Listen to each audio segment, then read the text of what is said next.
Kim Chu agad humugot matapos mapili na maghanap ng magjowang nagdi-date sa It's Showtime. Muli na namang napagkaisahan ng mga kasamahang It's Showtime hosts ang actress na si Kim Chu sa kamakailang episode ng It's Showtime. Ito'y matapos ang pagkakapili kay Kim Chu para sa random act of kindness para maghanap ng mga magjowang nagdi-date. Napareact naman rito si Vice Ganda, at natatawang taon kung bakit sa dinami-rami nilang hosts ay si Kim Chu pa ang napili para maghanap ng mga magjowang nagdi-date. Gayunpaman, game na game pa ring naghanap si Kim Chu ng mga jowang kasalukuyang nagdi-date. Sinabi pa ni Kim Chu na talagang pagbubutihan niya ang paghahanap ng mga magjowa. Samantala, sa kamakailang social media post ni Kim Chu, nagpatulong na siya sa kanyang mga tagahanga at taga-suporta para makahanap ng mga magjowa na mapupuntahan sa pamamagitan ng sasakyan.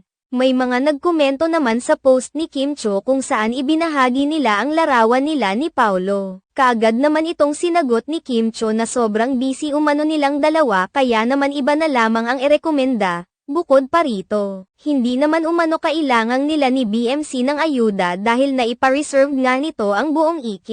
Ang tinutukoy ni Kim Chu ay ang mga karakter nila sa kanilang teleserye na What's Wrong with Secretary Kim. Subalit, iba ang naiisip ng mga Kim Pao shippers.